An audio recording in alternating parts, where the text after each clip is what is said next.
Hello दोस्तों, मैं हूं कविराज और आप सभी का स्वागत करता हूं आपके अपने channel ABC coaching YouTube channel में। दोस्तों, इस वीडियो में कक्षा 10वीं साइंस का मोस्ट वीवीआई इंपॉर्टेंट क्वेश्चन बताने वाला हूं, जो कि आपके बोर्ड एग्जाम के लिए काफ़ी ज़्यादा इंपॉर्टेंट है। साथ ही दोस्तों इस वीडियो में सोल्यूशन भी आपको बताते जाऊँगा, इसलिए दोस्तों आप लोग जो है अपने कॉपी में नोट करते जाइएगा और साथ ही इस वीडियो को जो है आप लोग अंत तक देख कर जाइएगा। और इस वीडियो में जितने भी क्वेश्चन मैं आपको बताने वाला हूँ सभी इंपॉर्टेंट है, आप लोग इसको अच्छे से रिविजन कर लीजिएगा। ठीक है, तो चलिए दोस्तों क्वेश्चन की ओर चलते हैं। देखिए, सबसे पहला क्वेश्चन आपका यहाँ पे पूछा जा रहा है। यहाँ पे कहा रहा है कि ओम के नियम के ताप को अचर रखा जाता है, क्यों? तो देखिए, ओम का नियम का जो ताप है वो अचर क्यों रखा जाता है, उसके बारे में आपको आंसर बताना है। तो आंसर में इस प्रकार लिखना है कि ताप के बदलने से प्रतिरोध का मान बदल जाता है, जिससे धारा का सही मान नहीं प्राप्त होता है, अर्थात एक साथ कई मान बदल जाता है, इसलिए तापक्रम को अचर रखा जाता है। ठीक है, चलिए अगला क्वेश्चन है कि यदि किसी विद्युत बल्ब के तंतु का प्रतिरोध 1200 ओम है तो यह बल्ब 220 वोल्ट स्रोत से कितनी विद्युत धारा लगेगा, यानी कि लेगा। ठीक है, देखिए ये जो सवाल आपका 2 नंबर आप देख रहे हैं, ये जो है एक न्यूमेरिकल है, जो कि आपका जो है विद्युत चैप्टर से जो है पूछा गया है, जिसमें कि आपको न्यूमेरिकल के रूप में लिखना है, जिसमें कि आपका जो है 2 ही नंबर मिलेगा इसमें। ठीक है, ये न्यूमेरिकल है, ये मत समझिए कि इसमें 5 नंबर मिलेगा,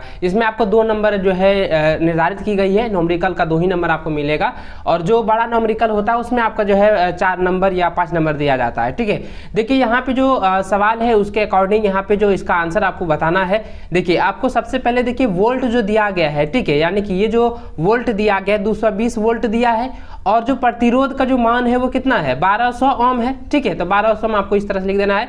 और देखिए दोस्तों, विद्युत धारा का जो फॉर्मूला होता है आपने पढ़ा होगा, ये ओम के नियम के अनुसार जो होता है, ओम के अनुसार होता है V बट्टा क्या होता है, R होता है। I बराबर V बट्टा क्या होता है, R होता है। ठीक है, ओम के अनुसार विभवांतर बटा यह प्रतिरोध। ठीक है, तो आपको क्या करना है, 220 बटा लिखेंगे 1200, इसको अगर भाग देते हैं तो 0.18 एम्पियर, यानी कि 0.18 एम्पियर आंसर होगा ये। ठीक है, इस प्रकार से आपको जो है न्यूमेरिकल बनाना है। चलिए अगला क्वेश्चन आपका फिर से न्यूमेरिकल दिया गया है, जिसमें यहाँ के कह रहा है कि 5 ओम एवं 20 ओम के प्रतिरोधकों को पार्श्व क्रम में जोड़ने पर समतुल्य प्रतिरोध की गणना करें। देखिए, पार्श्व क्रम संयोजन का जो आप लोगों ने संयोजन को पढ़ा होगा, उसका व्यंजक को पढ़ा होगा, और आप लोगों को फॉर्मूला भी याद होगा कि 1/R + 1/R1 + 1/R2 होता है। ठीक है, तो 2 प्रतिरोध दिया गया है, तो वो 1/5 + 1/20 आपको योग कर देना है। उसके बाद अगर योग करते हैं तो 4 यहाँ पे हो जाएगा, उसके बाद कितना 5/20 हो जाएगा, इसको हम कटाएंगे 1/4, तो यानी कि R का जो मान होगा वो 4 ओम हो जाएगा। ठीक है,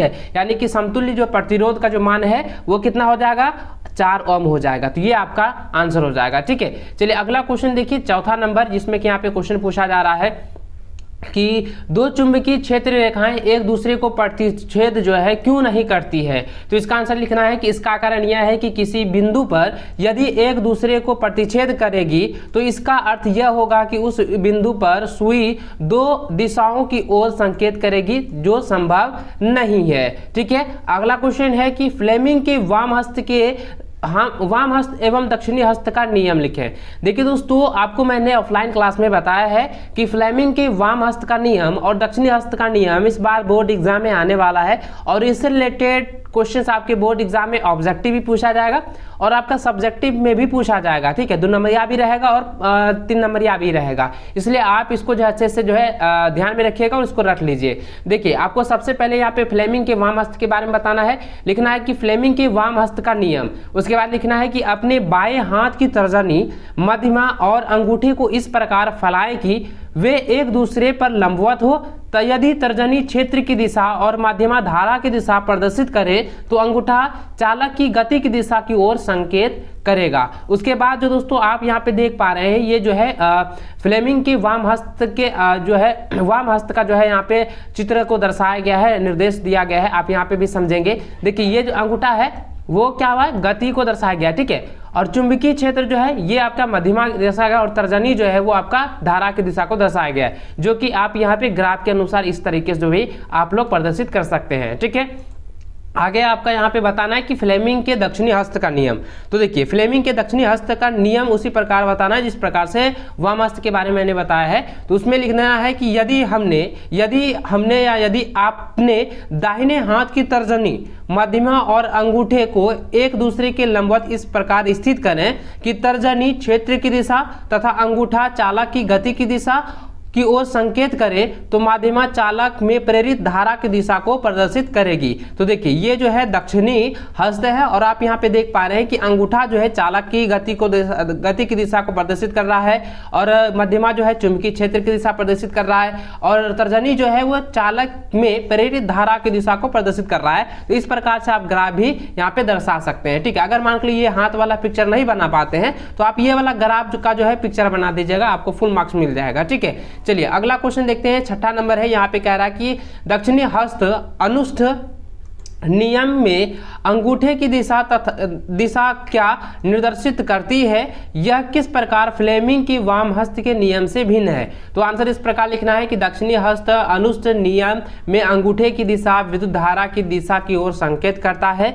फ्लेमिंग के वाम हस्त नियम में अंगूठा चालक की गति की दिशा तथा तर्जनी चुंबकीय क्षेत्र की दिशा और माध्यमा जो है चालक में प्रभावित विद्युत धारा की दिशा की ओर संकेत करती है, जबकि दक्षिणी हस्त अनुष्ठ नियम में अंगूठा विद्युत धारा की दिशा एवं अन्य अंगुलियां जो है चालक के ओर चुंबकीय क्षेत्र की रेखाओं की दिशा जो है प्रदर्शित करती है। ठीक है, आगे अगला क्वेश्चन आपका यहाँ पे पूछा जा रहा है 7वां नंबर, जो कि मैंने पहले भी आपको बताया था और मॉडल सेट में ये क्वेश्चन दिया गया है। तो आप देखें यहाँ पे क्वेश्चन पूछा जा रहा है कि किसी कुंडली में विद्युत धारा प्रेरित करने के विभिन्न ढंग स्पष्ट करें। तो इसका आंसर इस प्रकार लिख देना है कि किसी कुंडली में विद्युत धारा प्रेरित करने के ढंग निम्नलिखित है।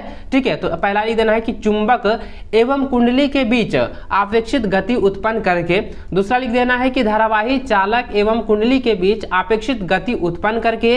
तीसरा, कुंडली के समीप रखे चालक में धारा का मान बदल करके। इस प्रकार से आपको आंसर दे देना है। ठीक है, चलिए अगला क्वेश्चन देखिए। यहाँ पे क्वेश्चन पूछा जा रहा है कि फ्यूज क्या है। देखिए दोस्तों, ये जो क्वेश्चन आप देख रहे हैं फ्यूज क्या है, ये परिभाषा में आपको 2 नंबरिया भी पूछा जा सकता है। ठीक है, आप इसको अच्छे से याद कर लीजिएगा। यहाँ पे पूछा गया है कि फ्यूज क्या है, इसे विद्युत परिपथ में किस तार द्वारा और किस क्रम में जोड़ा जाता है। तो इसका आंसर लिखना है कि फ्यूज एक सुरक्षा की युक्ति है। यह ऐसे तार का टुकड़ा होता है जिसके पदार्थ की प्रतिरोधकता बहुत अधिक होती है और उसकी गलनांक बहुत कम होता है। ठीक है, उसके बाद जो यहाँ पे क्वेश्चन पूछा गया है कि इसके विद्युत परिपथ में किस तार द्वारा किस क्रम में जोड़ा जाता है, तो उसके बारे में भी आपको यहाँ पे बताना है कि पैराग्राफ चेंज करने के बाद कि इसे विद्युत परिपथ में विद्युतमय तार यानी कि गर्म तार द्वारा श्रेणी क्रम में जोड़ा जाता है। ठीक है, तो ये आपको इस प्रकार से आंसर देना है। ठीक है, चलिए अगला क्वेश्चन देखिए 9 नंबर है। यहाँ पे क्वेश्चन पूछा जा रहा है कि घरेलू विद्युत परिपथों में अति भारण से बचाव के लिए क्या सावधानी बरतनी चाहिए। तो पहला लिख देना है कि परिपथ में उपयोग में आने वाले तारों पर अच्छे प्रकार का विद्युत रोधक जैसे पीवीसी आदि का आवरण होना चाहिए, यानी कि पीवीसी पाइप के अंदर जो है इन परिपथों से गुजार कर जो है तारों को जो है गुजारनी चाहिए। अगर मान के चलिए पीवीसी के अलावा कुछ और दे देते हैं तो हो ना हो कभी कभी हो जाता है तो नुकसानदेह हो जाएगा। ठीक है, उसके बाद दूसरा पॉइंट लिख देना है कि विद्युत परिपथ में फ्यूज लगाना चाहिए। तीसरा, अधिक शक्ति वाले साधारणों जैसे एयर कंडीशनर, रेफ्रिजरेटर, जल उष्माक आदि का एक साथ उपयोग नहीं करना चाहिए। ठीक है, चलिए अगला क्वेश्चन देखिए। यहाँ पे न्यूमेरिकल पूछा गया है जिसमें कि यहाँ पे क्वेश्चन ये है कि 2 किलोवाट शक्ति, ठीक है, 2 किलोवाट शक्ति अनुमानतांक का एक विद्युत तंदूर किसी घरेलू विद्युत परिपथ 220 वोल्ट में प्रचालित किया जाता है, जिसका विद्युत धारा अनुमानतांक 5 एम्पियर है। इससे आप किस परिणाम की अपेक्षा करते हैं, स्पष्ट करें। तो देखिए दोस्तों, यहाँ पे जो दिया गया है ये विद्युत शक्ति जो दिया गया है वो 2 किलोवाट दिया गया है। ठीक है, 2 किलोवाट दिया है यानी कि 2000 वाट हो जाएगा। देखिए पावर जो दिया गया, शक्ति जो दिया गया है 2 किलोवाट, जिसको हम देखिए किलोवाट जो होगा, किलो कितना 1000, ठीक है 1000 ग्राम ना होता है, तो यहाँ पे क्या करेंगे 2 गुना 1000 वाट बराबर क्या हो जाएगा 2000 वाट हो जाएगा। और वोल्ट जो दिया है वो कितना दिया है 220 वोल्ट दिया है। तो देखिए धारा का जो फॉर्मूला होता है पावर बटा होता है भी, यानी ठीक है, यानी शक्ति बटा जो होता है वोल्ट होता है। तो आप क्या करेंगे 2000 बटा 220 करेंगे तो इसका हम भाग देते हैं तो 9.09 एम्पियर हो जाएगा, ठीक है। उसके बाद आपको परिभाषा के अनुरूप जो है थोड़ा सा बता देना है कि चूंकि 5 एम्पियर से अधिक धारा प्रभावित हो रही है इसलिए फ्यूज ही गल जाएगा, फलस्वरूप परिपथ भंग हो जाएगा और विद्युत तंदूर नष्ट होने से बच जाएगा, ठीक है। चलिए अगला क्वेश्चन आपका यहाँ पे देखिए, ये कह रहा है कि दिए गए चित्र के आधार पर नामांकित प्रश्नों के उत्तर दें। तो देखिए दोस्तों मैं आपको यहाँ पे कहना चाहूंगा कि ये जो आप पिक्चर देख रहे हैं, आप हमारे स्क्रीन पर जो यहाँ पे पिक्चर देख रहे हैं 11 नंबर का, इसको आप लोग जो है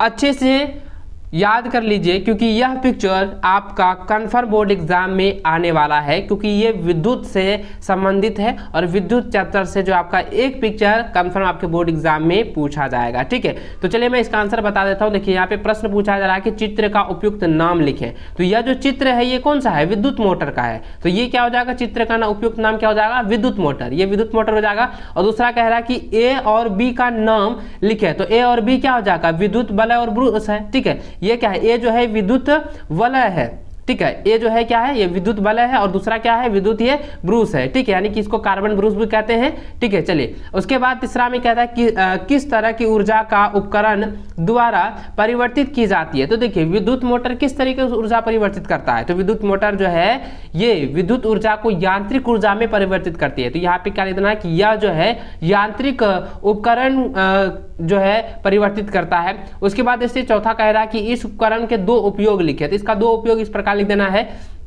कि इसका उपयोग रेफ्रिजरेटर एवं विद्युत पंखों में किया जाता है, ठीक है। चलिए इसका अगला यहाँ पे देखिए 5वां यहाँ पे पॉइंट कह रहा था कि आर्मेचर की परिभाषा करें। तो आर्मेचर क्या है, आर्मेचर को परिभाषित करना है। तो 5वां में पॉइंट में आपको इस प्रकार आंसर देना है कि यह आयताकार लोहे के ढांचे पर विद्युत रोधी तांबे के तार को अनेक चक्रों से लपेट कर बनाई जाती है। यानी कि आर्मेचर जो है ये क्या होता है कि लोहे के ढांचे पर जो है विद्युत रोधी तारों के तार से जो है अनेक चक्रों से लपेट कर जो है आर्मेचर को बनाया जाता है, ठीक है। चलिए अगला क्वेश्चन आपका 12 नंबर है, जो कि यहाँ पे आप हमारी स्क्रीन पर देख पा रहे हैं, जो कि यहाँ पे देखिए पूछा जा रहा है कि आधात्य वर्धनता किसे कहते हैं, यानी कि क्या है, उदाहरण द्वारा समझाइए। देखिए दोस्तों मैंने पहले भी बताया था कि यह क्वेश्चंस बोर्ड एग्जाम में आने का काफ़ी चांस है, बहुत ज़्यादा चांस है, इसलिए आप इसको रट लीजिएगा। आधात वर्धनीयता किसे कहते हैं या क्या है, तो इसका आंसर लिख देना है कि धातुओं को हथौड़े से पीटकर चादरें बनाई जाती है, यानी कि पतली चादर बनाई जा सकती है। धातुओं के इस गुण को जो है आधात वर्धनीयता कहते हैं, जैसे कि सोना चांदी, सोना को जो है ठोक ठोक कर यानी कि उसको जो है पीट पीट कर जो है पतली चादर नुमा जो है बनाया जाता है, उसकी चांदी को भी पतली चादर नुमा बनाया जा सकता है, ठीक है। तो इसका 2 उदाहरण जो है आपका सोना चांदी हो जाएगा। चलिए अगला यहाँ पे क्वेश्चन या 13 नंबर पूछा जा रहा है कि कारण बताइए कि धातु क्यों विद्युत धारा संचालित करती है। तो इसका आंसर लिख देना है कि धातुओं में विद्युत संचालन के लिए मुक्त इलेक्ट्रॉन होते हैं, जिससे विद्युत धारा के प्रवाह में अल्प प्रतिरोध उत्पन्न होता है, ठीक है। चलिए चौथा अगला क्वेश्चन है कि रेलवे ट्रैक को जोड़ने के लिए यौगिक एक्स और तथा एल्युमिनियम का उपयोग होता है। यदि यौगिक एक्स को पहचाने, अभिक्रिया का नाम दे, इसका रासायनिक समीकरण लिखें। तो देखिए रेलवे ट्रैक को जोड़ने के लिए जो एक्स यौगिक का काम होता है वह होता है आयरन का, ठीक है। तो ये क्या हो जाएगा, पहला हो जाएगा एक्स यौगिक को पहचाने, तो इसका नाम लिख देना आपको आयरन, ठीक है, यानी कि Fe, ठीक है। चलिए उसके बाद यहाँ पे दूसरा क्वेश्चन यहाँ पे पूछ रहा था कि अभिक्रिया का नाम दे, तो अभिक्रिया का नाम क्या हो जाएगा, ऑक्साइड हो जाएगा, Fe2O3, ठीक है। तो ये आपका यहाँ पे 2 नंबर आपका आंसर लिख देना है। उसके बाद यहाँ पे जो है तीसरा क्वेश्चन ये पूछ रहा था कि इसका रासायनिक समीकरण लिखे, ठीक है। तो रासायनिक समीकरण देना है, ठीक है। तो यहाँ पे देखिए दोस्तों आपको मैं बता दूं कि ये जो क्वेश्चंस आप देख रहे हैं ये आपके बोर्ड एग्जाम के लिए काफी इंपॉर्टेंट है। इसका रासायनिक समीकरण लिखना है। तो देखिए ये जो अभिक्रिया का नाम है, तो अभिक्रिया का नाम में आपको थर्मिट अभिक्रिया लिख देना है, ठीक है, क्योंकि ये जो अभिक्रिया है वो थर्मिट अभिक्रिया है। और इसका जो रासायनिक फॉर्मूला देना है, तो रासायनिक फॉर्मूला इस प्रकार देना है कि Fe2O3 plus 2Al तिरचिन 2Fe plus Al2O3 plus उष्मा। तो उष्मा ये जो है, ये उष्मा जो है उत्पन्न करती है, इसलिए प्लस उष्मा यहाँ पे देंगे। ठीक है, चलिए अगला क्वेश्चन देखिए 15 नंबर। यहाँ पे क्वेश्चन ये पूछा जा रहा है कि तांबे के मलिन बर्तनों को नींबू या इमली के रस से साफ किया जाता है, कारण बताइए। क्यों साफ किया जाता है ये बताना है।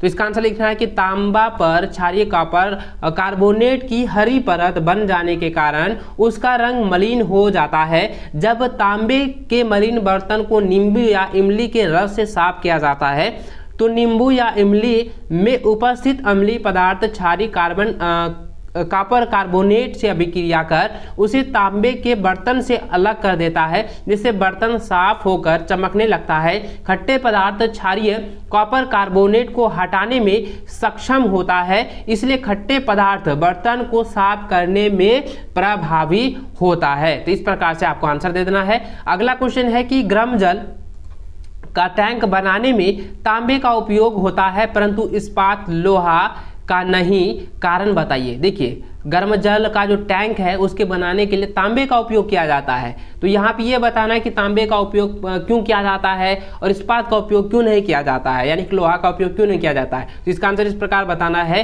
कि तांबा जल के साथ किसी भी स्थिति में अभिक्रिया नहीं करता है, लेकिन लोहा भाप के साथ अभिक्रिया कर ऑक्साइड एवं हाइड्रोजन गैस बनाती है, इसलिए गर्म जल का टैंक बनाने में तांबे का उपयोग होता है, लेकिन लोहा अर्थात इस्पात का उपयोग नहीं किया जाता है। ठीक है, चलिए अगला क्वेश्चन है कि पारा यानी कि पारद। ठीक है, पारा या पारद के एक मुख्य अयस्क का नाम एवं सूत्र लिखें। इस अयस्क को किस विधि द्वारा धातु ऑक्साइड में बदला जाता है। पारा धातु को उसके अयस्क से निष्कर्षण में प्रयुक्त समीकरण को लिखें। तो देखिए ये जो पारा है, पारा के मुख्य अयस्क का नाम बताना है। तो मुख्य अयस्क आपका क्या हो जाएगा, ये आपका सिनेबार हो जाएगा और इसका जो फॉर्मूला है वो क्या हो जाएगा, HGS हो जाएगा। ठीक है, उसके बाद यहाँ पे क्वेश्चन ये पूछा जा रहा है कि इस अयस्क को किस विधि द्वारा जो है धातु ऑक्साइड में परिवर्तित किया जाता है। तो ये आपको बताना है कि इस अयस्क को भर्जन विधि द्वारा धातु ऑक्साइड में बदला जाता है। ठीक है, उसके बाद इसका समीकरण पूछा जा रहा था, तो इसका समीकरण इस प्रकार लिख देना है कि 2HGS प्लस 3O2 तिरचिन उसके ऊपर आपका उष्मा प्रभावित करना है। उसके बाद हो जाएगा 2HGO प्लस 2SO2। ठीक है, उसके बाद आपको दूसरा फॉर्मूला लेना है कि 2HGO उष्मा जो है इस पर प्रभावित करेंगे, तो उष्मा के साथ प्रभावित करेंगे तो ये हो जाएगा 2HG प्लस O2। तो ये आपका समीकरण हो जाएगा। ठीक है, चलिए अगला क्वेश्चन देखिए दोस्तों। यहाँ पे जो क्वेश्चन पूछा गया है, ये नामांकित चित्र पूछा गया है कि धातुओं को जो है धातुओं में चालकता का गुण प्रकट करने के लिए किए गए प्रयोगों के चित्र में संख्याकित भागों का नाम लिखिए। तो ये देखिए जो पिक्चर दिया गया है, ठीक है, आप यहाँ पे हमारे स्क्रीन पर देख पा रहे हैं। ये जो पिक्चर यहाँ पे पूछा गया है, ठीक है, जो आकृति दी गई है, इसमें 1 2 3 4 5 6 तक जो है ये आपका जो है अंक दिया गया है। तो इन अंकों के आधार पर ये बताना कि ये क्या क्या चीज़ है, इसका नामांकित बताना है। तो देखिए दोस्तों, यह जो एक लैंप का है, ठीक है, लैंप की आकृति है। तो सबसे पहला जो 1 नंबर हो जाएगा यहाँ पे, ये हो जाएगा धातु का छड़। दूसरा नंबर हो जाएगा छड़ का खुला हुआ सिरा, और तीसरा हो जाएगा मोम, और ये चौथा जो हो जाएगा यहाँ पे, चौथा जो हो जाएगा कांटी या पिन हो जाएगा। ठीक है, यहाँ पे पिन भी आप लिख सकते हैं या कांटी लिख सकते हैं। उसके बाद पांचवा जो है ये क्या हो जाएगा, बर्नर हो जाएगा, क्योंकि ये जो लैंप क्या है ये बर्नर है। तो ये पांचवा क्या हो जाएगा, बर्नर हो जाएगा। इस तरीके से आप जो है नामांकित चित्र बनाएंगे। ठीक है, चलिए अगला क्वेश्चन यहाँ पे देखिए। अगला क्वेश्चन भी वही क्वेश्चन जो है नामांकित है। तो यहाँ पे पूछा जा रहा है कि चित्र में धातु की लवण विलयन के साथ अधिक क्रियाशील धातु की अभिक्रिया को दर्शाया गया है। ABCDE को नामांकित करें। तो ये जो आकृति आप हमारे स्क्रीन पर देख पा रहे हैं, यहाँ पे जो क्वेश्चन ये आकृति का जो दिया गया है, इसमें जो क्रम संख्या दिया गया है ABCDE, तो इसका नाम आपको बताना है। तो देखिए ये पहला जो आप देख रहे हैं यहाँ पे A नंबर जो पहला देख रहे हैं, ये कहाँ पर है, देखिए इस जगह है। ठीक है, तो इसका क्या हो जाएगा, ये क्या है, एक धागा है। A नंबर क्या है, ये एक धागा है। B नंबर क्या है, जरा ध्यान दीजिएगा, B नंबर क्या है, एक प्रश्नली है। तो ये क्या हो जाएगा, बी नंबर आपका प्रश्नली हो जाएगा। सी नंबर क्या हो जाएगा, ये कार्क हो जाएगा। और डी नंबर जो है प्रश्नली स्टैंड हो जाएगा। ये वाला जो है डी नंबर प्रश्नली स्टैंड हो जाएगा। और ई नंबर जो है, ई नंबर जो हो जाएगा वो क्या होगा, वो तांबे का तार होगा जो कि प्रश्नावली के अंदर यहाँ पे डाला गया है। तो इस तरह के जो है आपको नामांकित कर देना है, ठीक है। चलिए अगला क्वेश्चन आपका देखिए यहाँ पे 20 नंबर है, कहता है कि तांबे की विद्युत अपघटनी परिष्करण से संबंधित चित्र में रिक्त स्थान ए बी सी डी एवं ई को पूरा करें। तो देखिए यहाँ जो है जो क्वेश्चन पूछा गया है, ये जो आकृति दी गई है जो कि आप हमारे स्क्रीन पर देख पा रहे हैं यहाँ पे, इसमें A B C D E तक जो दिया गया है इसका नाम आपको बताना है। तो ए नंबर जो ये क्या हो जाएगा, ए नंबर जो है यहाँ पे जो दिया गया है, ठीक है, ये जो दिया गया यहाँ पे, तो ये क्या हो जाएगा, कैथोड हो जाएगा। बी नंबर क्या हो जाएगा, बी नंबर जो है प्लस में रहता है तो ये एनोड हो जाएगा, कैथोड माइनस में रहता है। ई नंबर जो है इलेक्ट्रॉनिक का माइनस है तो ये हो जाएगा एनोड हो जाएगा। उसके बाद सी नंबर जो है, सी नंबर आप जो यहाँ पे देख पा रहे हैं, ये हो जाएगा अम्लीकृत कॉपर सल्फेट विलयन। डी नंबर आपका जो है नीचे जो दिया गया है तो इसका हो जाएगा अपद्रव यानी कि एनोड पंख हो जाएगा। उसके बाद ई नंबर जो देखें तो ये इसका फॉर्मूला हो जाएगा Cu2+ हो जाएगा, ठीक है, कॉपर यानी हो जाएगा। चलिए अगला जो है देखते हैं क्वेश्चन यहाँ पे पूछा जा रहा है, इसमें भी नामांकित है। चित्र के अनुसार आपको बताना है कि दिए गए चित्र में लवण के विलयन की चालकता का प्रयोग दिखाया गया है, ए बी सी डी एवं ई की नामांकित करें। तो देखिए यहाँ पे जो आकृति दी गई है ये थोड़ा सा अलग है और उसमें विद्युत धारा प्रभावित की गई है। तो देखिए ये जो यहाँ पे क्वेश्चन पूछा गया है, जो कि आकृति आप देख पा रहे हैं, यहाँ पे ए नंबर जो है, ये ए नंबर क्या है, ये क्या है, ये ए नंबर बल्ब है। तो ये ए नंबर जो है आपका यहाँ पे बल्ब दर्शाया गया है, ठीक है। तो आपका जो है ए नंबर बल्ब हो जाएगा। बी नंबर यहाँ पे देखें तो ये बी नंबर जो है आप यहाँ पे जो देख रहे हैं ये स्विच है, तो यहाँ पे क्या हो जाएगा, स्विच हो जाएगा। सी नंबर क्या है, ये सी नंबर पूरा बर्नर है, ठीक है, बीकर है, सॉरी ये भी क्या है, बीकर है, यानी कि ये कांच का एक बीकर है। तो ये क्या लिखेंगे यहाँ पे, कांच का बीकर या सिर्फ बीकर लिख सकते हैं। सी नंबर सिर्फ कांच का बीकर हो जाएगा।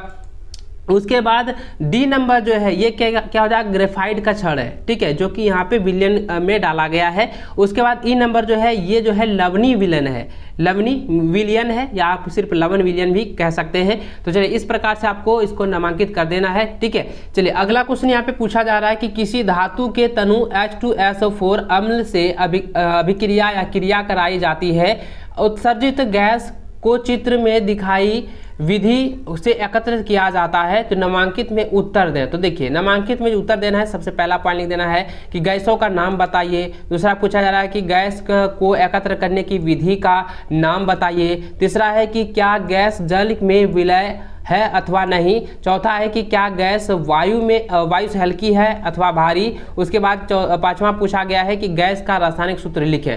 तो देखिए यहाँ पे जो पूछा गया है कि गैस का नाम बताइए, तो ये क्या हो जाएगा, यह जो गैस है आप यहाँ पे जो आप देख पा रहे हैं, ठीक है, इस जगह जो आप आकृति देख रहे हैं, ये जो गैस है ये क्या है, ये हाइड्रोजन गैस है, ठीक है, ये क्या है, हाइड्रोजन गैस है। उसके बाद दूसरा क्वेश्चन पूछा गया था कि गैस को एकत्र करने की विधि का नाम बताइए। तो ये क्या हो जाएगा, अधोमुखी। ये जो गैस का जो एकत्र किया जा रहा है इसको कहते हैं अधोमुखी, ठीक है, अधोमुखी कहते हैं, जिसमें कि एक यहाँ पे प्रश्नावली जो है पाइप नुमा लगाया जाता है, एक बर्नर के अंदर डाला जाता है। उसके बाद जो है तीसरा यहाँ पे पूछा गया था क्या गैस जल में विलय अथवा विलय नहीं है। तो इसमें यह क्या कहना है कि ये जो है गैस जल में विलय नहीं है, ठीक है, आप देख ही रहे हैं, आप स्क्रीन पर देख पा रहे हैं, ये जल में जो है विलय नहीं, ये जो पूरी तरह से स्वतंत्र है, देखिए ये पूरी तरह से स्वतंत्र है ना। उसके बाद जो है चौथा पॉइंट कह रहा है कि क्या गैस वायु से हल्की है अथवा भारी। तो इसमें लिख देना है कि ये जो गैस है, ठीक है, वायु से क्या है, ये हल्की है, वायु से क्या है, ये पूरी तरह से हल्की है, इसीलिए ये बाहर की ओर जो है बुलबुले की रूप जो है ले रही है। उसके बाद आपका जो है यहाँ पे फॉर्मूला पूछा गया था कि यह जो गैस का रासायनिक सूत्र है, तो देखिए ये जो गैस कौन सा था, हाइड्रोजन था, हाइड्रोजन का फॉर्मूला क्या होता है, H2 होता है, तो H2 लिख देना है, ठीक है। तो चलिए अगला क्वेश्चन देखते हैं। अगला क्वेश्चन यहाँ पे पूछा गया है कि कार्बन के दो गुणधर्म कौन से हैं जिनके कारण हमारे चारों ओर कार्बन यौगिकों की विशाल संख्या दिखाई देती है। इसका आंसर लिख देना है कि कार्बन यौगिकों की विशाल संख्या होने के निम्नलिखित दो कारण है। पहला, कार्बन यौगिकों में श्रृंखलन गुण का होना। दूसरा देना है कार्बन की चतुः संयोजकता गुण का होना, ठीक है। चलिए अगला क्वेश्चन 24 नंबर, जो कि यहाँ पे देखिए ये जो है इलेक्ट्रॉनिक बिंदु की संरचना के बारे में कहा गया है। देखिए ये सभी इंपॉर्टेंट क्वेश्चन है। 24 नंबर जो आप देखेंगे आप इसको अच्छे से समझिएगा कि यहाँ पे इलेक्ट्रॉनिक जो बिंदु दी गई है किस तरीका से जो है, किस तरह से जो है इसकी संरचना की गई है, इसको समझेंगे, ठीक है। देखिए यहाँ पे जो क्वेश्चन पूछा गया है कि CO2, ठीक है, कार्बन डाइऑक्साइड सूत्र वाले कार्बन डाइऑक्साइड कि इलेक्ट्रॉन बिंदु संरचना लिखें, इसमें कितने संयोजी आबंध हैं। तो देखिए इसमें जो है 2 संयोजी आबंध है, ठीक है। इसमें संयोजी आबंधों की संख्या कितनी है, 2 है, यानी कि देखिए O क्या गो है, 2 गो है, कार्बन क्या गो है, 1 गो है। देखिए ऑक्सीजन के पास कितने इलेक्ट्रॉन होते हैं, ऑक्सीजन के पास जो है 8 इलेक्ट्रॉन होते हैं, कार्बन के पास जो है 4 होते हैं और ऑक्सीजन के पास जो है 8 होते हैं। तो आपको क्या करना है, तो ऑक्सीजन के साथ में ऐसे 8 गो आपको इस तरह से बना देना है। उसके बाद कार्बन के पास 4 गो इस तरह से दे देना है, उसके बाद इस तरह से, तो ये क्या हो जाएगा, इस तरह से आकृति बनेगा। और उसके बाद आपको लिख देना है कि O डबल बॉन्ड हो जाएगा C, उसके बाद डबल बॉन्ड हो जाएगा, क्योंकि ये क्या है, एल्कीन का रूप है। CO2 क्या है, एक एल्कीन का रूप है, इसलिए आपका यहाँ पे डबल बॉन्ड लगेगा, इसलिए संयोजी आबंध की संख्या कितनी हो जाएगी, 2 हो जाएगी, ठीक है। चलिए अगला क्वेश्चन है कि कार्बन एवं उसके यौगिक का उपयोग अधिकतर कार्यों में ईंधन के रूप में क्यों किया जाता है। तो इसका आंसर इस प्रकार देना है कि कार्बन और उसके यौगिक का उपयोग ईंधन के रूप में होता है। इसके निम्नलिखित कारण है। पहला, दहन की फलस्वरूप अत्यधिक मात्रा में ऊष्मा देते हैं। कार्बन और हाइड्रोजन की प्रतिशत मात्रा अधिक होने के कारण इसका सामान्य ज्वलन ताप होता है। तीसरा लिखना है इसका रख रखाव आसान होता है। चौथा लिखना है कि इसके दहन पर नियंत्रित किया जा सकता है, ठीक है। तो इस प्रकार से आपको आंसर दे देना है। अगला है कि एथेनॉल से एथेनाइक अम्ल में परिवर्तन को ऑक्सीकरण अभिक्रिया क्यों कहते हैं। तो इसका आंसर इस प्रकार देना है कि इस अभिक्रिया में ऑक्सीजन की वृद्धि और हाइड्रोजन की कमी होती है, इसलिए एथेनॉल से एथेनाइक अम्ल में परिवर्तन को ऑक्सीकरण अभिक्रिया कहते हैं। उसके बाद इसका जो है फॉर्मूला आपको लिख देना है कि CH3CH2OH जो कि एथेनॉल है। उसके बाद क्षारीय KMnO4 प्लस ऊष्मा के साथ जो है इसके साथ जो है संदर्भ में जो है इसकी अभिक्रिया कराई जाती है। तो CH3COOH प्लस H2O यानी कि एथेनॉइक अम्ल और जल का जो है निर्माण होता है, ठीक है। तो इस प्रकार से आपका अनुसूत्र इसका जो है फॉर्मूला लिख देना है। चलिए अगला यहाँ पे क्वेश्चन देखिए, यहाँ क्वेश्चन पूछा गया है कि एथेनॉइक अम्ल से एस्टर कैसे बनाया जाता है। देखिए दोस्तों, मैंने आपको ऑफलाइन क्लास में यह क्वेश्चन आपको कराया और बार बार मैंने बोला भी था कि इसको जो है आप अच्छे से रख लीजिएगा कि एथेनॉइट से एस्टर कैसे बनाया जाता है, एस्टर से एथेनॉइक अम्ल कैसे प्राप्त किया जाता है। ये क्वेश्चन आपके बोर्ड एग्जाम में आएगा, ठीक है। देखिए इसका आंसर इस प्रकार लिख देना है कि एथेनॉइक अम्ल किसी अम्ल उत्प्रेरक की उपस्थिति में परिशुद्ध एथेनॉल से अभिक्रिया करके एस्टर बनाते हैं, जिसका फॉर्मूला यहाँ पे इस प्रकार दिया गया। इसको इसी तरह से लिखना है CH3COOH जो कि एथेनॉइक अम्ल है और C2H5OH जो कि एथेनॉल है, इसके यानी कि H2SO4, ठीक है। इसके संदर्भ में जो है विक्रिया कराई जाती है तो एस्टर का प्रयोग होता है। इसका फॉर्मूला होता है CH3COOC2H5 प्लस O2। तो ये आपका जो है एस्टर का फॉर्मूला है, ये जो है प्राप्त किया जाता है, ठीक है। चलिए अगला क्वेश्चन देखें, तो यहाँ पे पूछा गया है कि एथेनॉइक अम्ल कार्बोनेट एवं हाइड्रोजन कार्बोनेट के साथ अभिक्रिया कैसे करता है। तो देखिए इसका आंसर इस प्रकार देना है कि एथेनॉइक अम्ल कार्बोनेट एवं हाइड्रोजन कार्बोनेट के साथ अभिक्रिया करके लवण सोडियम एथेनोएड कार्बन डाइऑक्साइड एवं जल बनाता है। उसके बाद आपको इस तरीके से फॉर्मूला दे देना है। पहले था एथेनॉइक एवं कार्बोनेट का, तो इसका देना है, तो देखिए तो यहाँ लिख देना है 2CH3COOH plus Na2CO3 तिरचिन 2CH3COONA plus H2O plus CO2। उसके बाद दूसरा जो है विक्रिया लिख देना है कि CH3COOH plus NaHCO3 तिरचिन CH3COONA plus H2O plus CO2, ठीक है। इस तरीके से जो है आपका फॉर्मूला इसमें लिख देना है, ठीक है। चलिए अगला यहाँ पे देखें, यहाँ पे क्वेश्चन पूछा जा रहा है कि एथेनॉइक क्या है, सॉरी एल्काइन क्या है। देखिए मैंने आपको पहले भी बताया था ना कि कार्बनिक करण चैप्टर में जो ये एल्केन, एल्किन और एल्काइन का फॉर्मूला है आप उसको अच्छे से याद लेंगे और साथ ही इसकी परिभाषा को भी याद कर लीजिएगा, ठीक है। देखिए यहाँ पे जो क्वेश्चन पूछा गया है काफी इंपॉर्टेंट है, VBI क्वेश्चन है। देखिए एल्काइन क्या है, इसका सामान्य रासायनिक सूत्र लिखें, सबसे सरल एल्काइन का नाम तथा इलेक्ट्रॉनिक संरचना लिखें, इस एल्काइन का उपयोग बताइए। तो इसका आंसर लिख देना है कि वैसे असंतुलित हाइड्रोकार्बन रिएक्शन जिसमें दो कार्बन परमाणु आपस में त्रिबंध द्वारा जुड़े होते हैं, यानी कि इसका जो है ट्रिपल बॉन्ड होता है, उसको क्या कहते हैं, एल्काइन कहते हैं। इसकी सामान्य सूत्र क्या होती है, CnH2n-2, यानी कि ये क्या होता है, माइनस में रहता है, एल्केन में क्या होता है, प्लस होता है, और एल्किन में सिर्फ CnH2n होता है। ठीक है, तो याद रखिएगा तीनों का फॉर्मूला आप लोग हमेशा याद रखेंगे। देखिए इसका जो है सबसे सरल एल्काइन तो क्या होता है, यानी कि इसका जो सदस्य होता है, प्रथम सदस्य जो है वो एथाइन होता है, जिसका फॉर्मूला होता है C2H2, जो कि एसिटिलीन के नाम से भी जाना जाता है। इसका इलेक्ट्रॉनिक संन्यास के बारे में आपको बताना है, इलेक्ट्रॉनिक संरचना के बारे में, तो H हो जाएगा। उसके बाद देखिए यहाँ पे देखिए ट्रिपल बाउंड है, ये जो आप देख रहे हैं ये दो कार्बन परमाणु के बीच क्या है, ये ट्रिपल बाउंड है। तो यहाँ पे देखिए ट्रिपल बाउंड के साथ में जो है इलेक्ट्रॉनिक विन्यास की संरचना जो है बनाई गई है।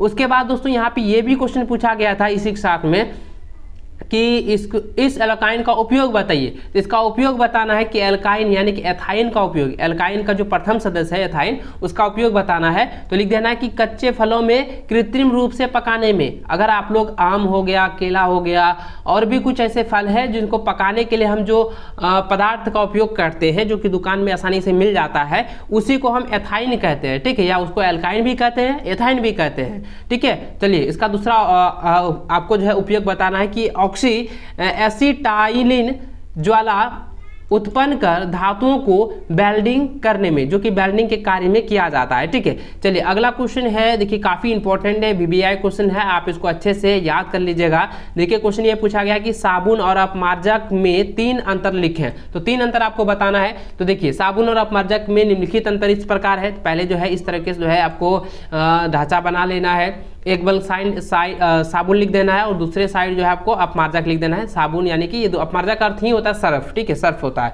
तो देखिए साबुन में लिख देना है कि साबुन लंबी श्रृंखला वाले कार्बोक्सिलिक अम्लों के सोडियम लवण होते हैं, अपमार्जक सल्फोनिक अम्लों के सोडियम लवण होते हैं। ठीक है, उसके बाद लवण में साबुन में लिख देना है कि इसमें -COO Na+ आयन होते हैं, और इसमें लिख देना है अपमार्जक में इसमें आयनिक समूह SO3 Na+ होता है। ठीक है, देखिए दोनों में क्या है, इसमें COO है और इसमें क्या है, SO3 है, इतना से याद रखिएगा।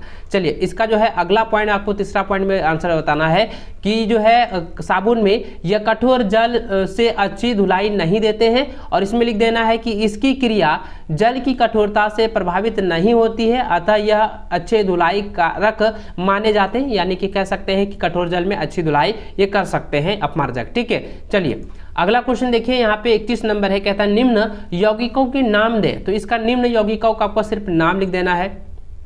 देखिए पहला यहाँ पे कह रहा था कि एथेन से व्युत्पन्न एक एल्डिहाइड, तो इसका आंसर हो जाएगा एथेनॉल, यानी कि CH3CHO। ठीक है, उसके बाद दूसरा पूछा जा रहा था कि ब्यूटेन से उत्पन्न एक कीटोन, तो इसका हो जाएगा ब्यूटेनॉन, तो इसका ब्यूटेनॉन हो जाएगा, तो इसका फॉर्मूला जाएगा C2H5COCH3। ठीक है, उसके बाद तीसरा कह रहा था कि मीथेन से व्युत्पन्न एक एल्कोहल, तो यहाँ पे आपका इसका लिख देना है मेथनॉल। ठीक है, मीथेन से उत्पन्न एक एल्कोहल क्या हो जाएगा, मेथनॉल हो जाएगा, ये जुड़ जाएगा, तो क्या हो जाएगा CH3OH। ठीक है, CH3OH। चलिए चौथा यहाँ पे क्वेश्चन पूछा गया कि प्रोपेन से व्युत्पन्न एक कार्बोक्सिलिक अम्ल, तो इसका आंसर लिख दिया, क्या लिखना है, देखो यहाँ पे प्रोपेन से व्युत्पन्न पूछा जा रहा है, तो यहाँ पे प्रोपाइन अम्ल आपको लिख देना है कि क्या लिखना है, प्रोपाइन अम्ल, जिसका फॉर्मूला होता है C2H5COOH। ठीक है, ये आपका फॉर्मूला हो जाएगा। देखिए पांचवा यहाँ पे क्वेश्चन जो पूछा जा रहा है इसी का कि एथेनॉल के क्षारीय पोटेशियम परमैंगनेट के साथ उपचयन यानी कि ऑक्सीकरण से प्राप्त यौगिक, तो इसका हो जाएगा एथेनोइक अम्ल, जिसका फॉर्मूला लिख देना है CH3COOH। ठीक है, ये सभी जो है जो मैंने अभी यहाँ पे बताया है, इस सभी का फॉर्मूला आप लोग याद कर लीजिएगा। और ये जो 31 नंबर क्वेश्चन है आप इसको स्क्रीनशॉट करके रख लीजिए, क्योंकि ये आपके बोर्ड एग्जाम में 100% आने के चांस में है। ठीक है, चलिए अगला क्वेश्चन देखें, 32 नंबर कहता है कि इन यौगिकों का IUPAC नाम लिखें। ठीक है, IUPAC नाम लिख देना है। देखिए ये जो क्वेश्चन आप देख रहे हैं ये क्या है, देखिए यहाँ पे है CH2, ठीक है, यहाँ पे CHOH है, तो यहाँ पे देखिए यहाँ पे ये जो पहला दिया गया है 1 नंबर में, ये क्या है, मिथेनॉल का ये आयुपैक नाम है, ये जो है संरचना सूत्र मिथेनॉल का है। दूसरा देखिए H है, फिर C है, O जो है डबल बॉन्ड में है, OH है, तो ये क्या है, मेथोनाइक अम्ल है। ये क्या है बी नंबर का, मेथोनाइक अम्ल। और C नंबर जो है आप देखें तो यहाँ पे जो है देखिए क्या वो H है, 1 2 3 4 5, यानी कि C2H5Cl जो दिया गया है, ये क्या हो जाएगा, ये हो जाएगा क्लोरोएथेन। ठीक है, ये क्या हो जाएगा, क्लोरोएथेन हो जाएगा। तो इस तरीके से आपको नाम याद रख लेना है। देखिए अगला यहाँ पे जो क्वेश्चन दिया गया है, ये क्वेश्चन कह रहा है कि निम्न यौगिकों का नामकरण कैसे करेंगे। तो देखिए ये नंबर जो दिया गया ना CH3 CH2 और Br जो दिया गया है, तो ये क्या हो जाएगा, ये ब्रोमोएथेन हो जाएगा, जिसको आप लोग क्या करेंगे, ये जो माइनस जो आप देख रहे हैं यहाँ पे, इसको सिर्फ आपको हटा देना है, इसको सिर्फ आपको हटा दीजिएगा तो क्या हो जाएगा, CH3 CH2 Br हो जाएगा, यानी कि ब्रोमोएथेन हो जाएगा। उसके बाद देखिए H दिया है, C दिया, उसके बाद ऊपर में H दिया है, डबल बॉन्ड में O दिया है, ये क्या हो जाएगा, मेथनॉल हो जाएगा, जो कि अभी मैंने बताया है 32 नंबर में। ठीक है, तो इसका हो जाएगा CHHO। ठीक है, HCH हो जाएगा। ठीक है, ये मेथनॉल का हो जाएगा। ठीक है, याद रखिएगा HCHO। ठीक है, चलिए अगला जो है तीसरा नंबर यहाँ पे देखें, ये जो आकृति संरचना सूत्र दिया गया, ये ट्रिपल बाउंड का है, यानी कि ये क्या है, एल्काइन का है। तो एल्काइन का क्या हो जाएगा, देखिए ये क्या है, ये देखिए क्या गो है, H पहले देखिए 1 2 3 4 5 6 7 8 9 10, तो 10 तो क्या हो जाएगा, हेक्साइन का होता है। हेक्साइन में ना 10 को होता है। और C का गो है 1 2 3 4 5 6 गो C है, यानी कि 6 है। और H कितना है, देखिए मैं आपको बता देता हूँ फिर से यहाँ पे। ठीक है, समझिएगा, C क्या गो है, C क्या है, 6 गो है, और H क्या गो है, H जो है 10 गो है। तो ये किसका फॉर्मूला होता है, ये होता है हेक्साइन का। आप ये फॉर्मूला लिख दीजिएगा, या आप इस फॉर्मूले को भी लिख सकते हैं। ठीक है, या आप इसको लिखें या इसको लिखें, दोनों आपको जो है आंसर आपको मिल जाएगा। ठीक है, चलिए आपको जो है इसका अंक मिल जाएगा, नंबर नहीं कटेगा। ठीक है, चलिए अगला क्वेश्चन देखिए, 34 नंबर कहता है निम्न प्रक्रियात्मक समूहों के नाम लिखें। तो देखिए ये जो पहला यहाँ पे दिया गया है ना, कार्बन के साथ में O, ठीक है, तो ये क्या हो जाएगा, मैं आपको इसका नाम बताते चलता हूँ। देखिए इसका हो जाएगा ये कीटोन हो जाएगा, B हो जाएगा आपका कार्बोक्सिलिक अम्ल, यानी कि COOH माइनस में है। उसके बाद माइनस CHO, तो ये क्या हो जाएगा, एल्डिहाइड हो जाएगा। और D जो है, ये जो प्रक्रियात्मक समूह आप देख रहे हैं OH, ये क्या हो जाए, अल्कोहल का प्रक्रियात्मक समूह है। तो इस प्रकार से आपको इनका जो है इन चारों का नाम आप लोग याद रखिएगा। ठीक है, चलिए 35 नंबर कहता है कि निम्न यौगिकों के संरचनात्मक सूत्र लिखें। तो इसका जो है संरचनात्मक सूत्र आपको लिख देना है। देखिए propane, ethane, ethyne, ethanol, hexane, propanone और बेंजीन। तो इसका जो है संरचना सूत्र लिख देना है। आणविक सूत्र पहले आपको याद ही होगा, चलिए मैं आपको बताते चलता हूँ। देखिए सबसे पहले प्रोपेन का देखेंगे, तो यहाँ पे देखिए प्रोपेन का जो है इसका अनुसूत्र क्या होता है, CH3H8 होता है। तो इसका संरचना सूत्र लिखना है, H क्या गो है, 8 गो, तो C देखिए क्या है, यहाँ पे 3 गो है। तो ये जरा ध्यान दिए, प्रोपेन ये N प्रत्यय में आता है, तो N प्रत्यय किसका होता है, ये एल्किन का होता है ना, सॉरी एल्केन का होता है। एल्केन में क्या होता है, एकल बंधन होता है, एगो मतलब बंधन होता है। तो सब में क्या करेंगे, एकल बंधन डालेंगे। C क्या गो, 3 गो C लिखेंगे, H जो है 8 गो, तो H गो 8 लिख देंगे, कहीं बैठा देंगे कार्बन के साथ में। ठीक है, उसके बाद देखिए एथीन, ये कौन सा है, एथीन जो है ये कौन सा है, देखिए एथीन का फॉर्मूला होता है C2H4। ठीक है, ये क्या है, एल्केन, एल्कीन और एल्काइन का आप लोग फॉर्मूला मैंने बताया था कि एल्कीन का जो प्रथम सदस्य होता है वो एथीन होता है। तो एथीन का फॉर्मूला होता है C2H4, और ये क्या होता है, डबल बॉन्ड होता है। ठीक है, एथीन क्या है, डबल बॉन्ड होता है, क्योंकि ये क्या है, एल्कीन का जो है प्रथम सदस्य है। एल्कीन जो है डबल बॉन्ड को दर्शाता है, यानी द्विआबंध को दर्शाता है। 2 कार्बन परमाणु के बीच द्विबंधन लगाना है, तो यहाँ पे 2 कार्बन परमाणु के बीच 2 डबल बॉन्ड लगाना है। और H जो है आपको 4 गो इस तरीके से जो है लिख देना है। ठीक है, चलिए अगला यहाँ पे देखिए एथाइन है। एथाइन का देखिए ये जो है एल्काइन का प्रथम सदस्य है, जिसमें कि 2 कार्बन परमाणुओं के बीच जो है ट्रिपल बॉन्ड होता है। तो इसमें क्या करना है, इसका सबसे पहले एथाइन का जो है अनुसूत्र लिख देना है C2H2। तो इसका जो है 2 कार्बन परमाणुओं के बीच ट्रिपल बॉन्ड लिख देना है। उसके बाद एगो कार्बन इसके पास, एगो हाइड्रोजन इस कार्बन के पास, और 1 कार्बन के पास एगो हाइड्रोजन यहाँ लिख देना है। इस प्रकार से आपको इसका जो है संरचना सूत्र लिख देना है। उसके बाद देखिए एथनॉल, एथेनॉल में देखिए दोस्तों ये जो है ये क्या है आपका एकल बंधन में आता है। एथेनॉल क्या है, एकल बंधन में आता है। तो इसमें दो कार्बन परमाणु के बीच एकल बंधन लिखना है, यानी कि वन सिंगल बाउंड देना है, ठीक है। तो देखिए H क्या गो है, सॉरी C क्या गो है, 2 गो, तो C क्या है 2 गो लिख दिए, और H क्या गो है 5 गो है, और OH 1 गो है। तो क्या लिखेंगे यहाँ पे H जो है 5 गो व्यवस्थित कर देंगे, उसके बाद यहाँ पे सिर्फ डायरेक्ट OH लिख सकते हैं, या O-H इस तरह कर से लिख सकते हैं डैश देकर, ठीक है। तो चलिए अगला क्वेश्चन, अगला इसी में दिया गया है कि हेक्सेनॉल। हेक्सेनॉल देखिए ये जो है ये भी क्या है, ये भी सिंगल बाउंड्स का है, ये भी क्या है सिंगल बाउंड है, यानी कि एकल बंधन है। तो इसका सबसे पहले अनुसूत्र लिख देना है कि C5H11CHO। तो देखिए C क्या गो है 5 गो है, तो C क्या गो लिखना है 5 गो लिखना है। H क्या गो है ये 11 गो है, तो H इसका 11 गो लिखेंगे, और फिर उसके बाद C के साथ में OH है, ठीक है। तो O ऊपर में डबल बॉन्ड हो जाएगा, क्योंकि ऑक्सीजन के साथ डबल बॉन्ड होता है, ठीक है, कार्बन और ऑक्सीजन के बीच में। उसके बाद हाइड्रोजन एगो यहाँ पे व्यवस्थित कर देना है, ठीक है। चलिए देखिए अगला यहाँ पे जो है कहता है प्रोपोनॉन का लिखना है। तो प्रोपोनॉन का फॉर्मूला क्या होता है, देखिए प्रोपोनॉन जो है ये भी क्या है N प्रत्यय में आता है। तो प्रोपोनॉन का फॉर्मूला होता है CH3COCH3, ये हो गया। तो इसके साथ में देखिएगा यहाँ पे कि इसका कार्बन क्या गो है, कार्बन 1 2 3 गो कार्बन है, तो 3 गो कार्बन यहाँ पे लिखेंगे, देखो 1 2 3 गो लिखे ना। उसके बाद हाइड्रोजन क्या गो है, यहाँ पे 3 और यहाँ पे 3, क्या गो हो गया 6 गो। तो 3 गो कार्बन इस कार्बन के पास, और एक जो है इस कार्बन के पास 3 गो हाइड्रोजन दीजिएगा, और इस कार्बन के पास 3 गो हाइड्रोजन, और O बच गया तो डबल बॉन्ड करके यहाँ पे O लिख देंगे। इस तरह से व्यवस्थित कर देना है, ठीक है। उसके बाद देखिए बेंजीन। तो बेंजीन का फॉर्मूला आप लोग तो याद ही होगा, ठीक है। बेंजीन में क्या होता है कि 2 कार्बन परमाणुओं के बीच जो है डबल बाउंड होता है, यानी कि ये क्या है द्विबंध होते हैं। तो C6H6 इसका जो है आणविक सूत्र है। तो आपको इस प्रकार व्यवस्थित करना है, यानी इस प्रकार भी लिख सकते हैं, या आप ऐसे करके लिख सकते हैं नॉर्मल में। तो आपको क्या करना है कि कार्बन को इस तरह से बेंजीन का संरचना में लिख देना है, उसके बाद HH लिख देना है, ठीक है। इसके बाद इस तरीके से भी आप रचना दे सकते हैं, जो कि यहाँ पे दर्शाया गया है, इस प्रकार से भी आप लोग दे सकते हैं, ठीक है। चलिए तो दोस्तों आई होप कि इस वीडियो में जितने भी मैंने क्वेश्चंस बताए हैं आप सब इस वीडियो को जो है पूरा अंत तक देखे हैं, और दोस्तों आपने कॉपी में नोट कर लिए होंगे। अगर आपने अभी तक नोट नहीं किए हैं तो जल्द से जल्द इसको नोट कर लीजिएगा, साथ ही इसको रिवीजन करके जाइएगा, क्योंकि इससे जो है आपके बोर्ड एग्जाम में काफ़ी ज़्यादा क्वेश्चन इस बार टच होने वाली है, और इस बार काफ़ी क्वेश्चन आपके बोर्ड एग्जाम में आने वाला है, ठीक है। तो चलिए दोस्तों इस वीडियो में बस इतना ही, मिलते हैं नेक्स्ट वीडियो में।